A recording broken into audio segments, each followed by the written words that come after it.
One of the most chilling and enduring mysteries in true crime history, the Zodiac Killer, a name that strikes fear and fascination even decades after his reign of terror.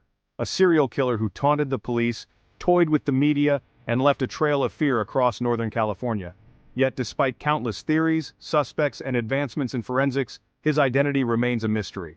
Who was the Zodiac Killer? How did he manage to evade capture? And why does his story continue to haunt us today?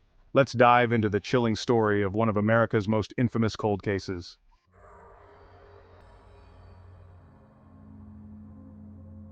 Titled The Zodiac Killer, America's Unsolved Mystery.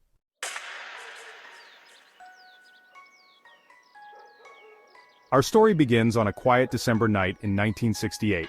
A teenage couple, Betty Lou Jensen and David Faraday, parked on a remote lover's lane in Vallejo, California, were gunned down in cold blood. The scene was horrifying, but it wasn't until months later that authorities realized this was no random crime. Fast forward to July 4, 1969. Another couple, Darlene Ferrin and Mike Mageau, were ambushed in a similar location. This time, Mike survived.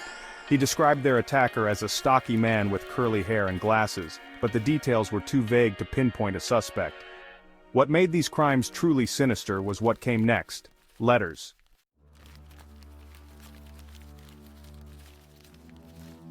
In August 1969, 3 newspapers received identical letters from someone claiming to be the killer. Each letter contained a cryptic cipher and demanded publication on the front page. The writer signed the letters with a now infamous symbol, a circle with a cross through it, and called himself Zodiac. The letters revealed horrifying details about the murders that only the killer could have known, and the ciphers? One of them, known as the Zodiac 408 cipher, was cracked by a schoolteacher and his wife. Its message was chilling. I like killing people because it is so much fun. Man is the most dangerous animal of all. But that was just the beginning.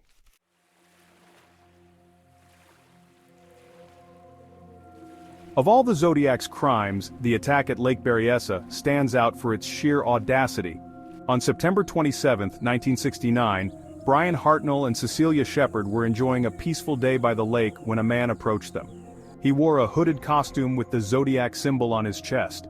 Armed with a gun and knife, he tied them up and stabbed them repeatedly. Brian survived to tell his story. He described every terrifying detail, from the killer's calm demeanor to his sinister voice. Hours later, the Zodiac called the police to report the crime himself, chillingly stating, "I want to report a murder. No, a double murder." Can you imagine surviving such an encounter and then hearing your attacker confess over the phone?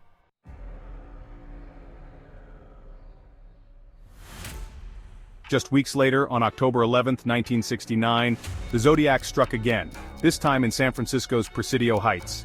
Taxi driver Paul Stein was shot in his cab. What made this crime unique was the killer's brazen confidence. He tore a piece of Stein's blood-stained shirt and mailed it to the San Francisco Chronicle in yet another letter. Multiple witnesses saw a man leaving the scene, and their descriptions led to a composite sketch.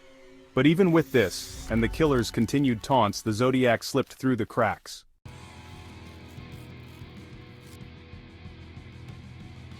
So, who was the Zodiac? Over the years, several suspects have come under the microscope. One of the most compelling suspects was Arthur Lee Allen.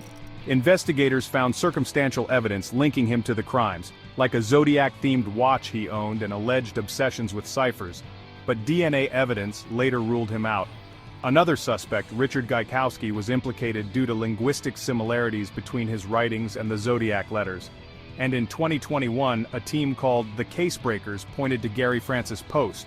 They claimed cryptic photos and messages in Post's possession tied him to the case, but law enforcement remained skeptical. The truth is, no suspect has ever been definitively linked to the Zodiac, leaving his identity one of the greatest mysteries in criminal history.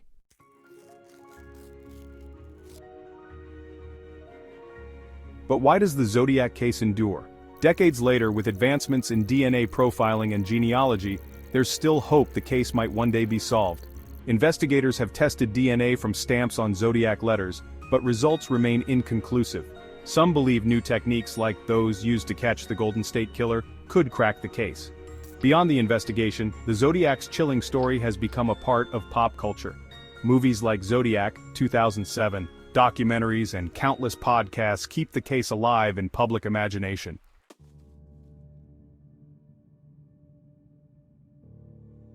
The Zodiac Killer story is more than just a true crime tale. It's a reminder of the fragility of justice, the limits of technology, and the dark mysteries that still exist in our world. Will we ever unmask the Zodiac? Or will he remain a shadowy figure of legend, haunting us from the past? What do you think? Could modern science finally bring closure to this case? Or is the Zodiac destined to remain one of history's unsolved mysteries? Let us know in the comments below, and don't forget to like, subscribe, and hit that notification bell for more true crime stories. Thanks for watching. Subscribe for more. Fade out.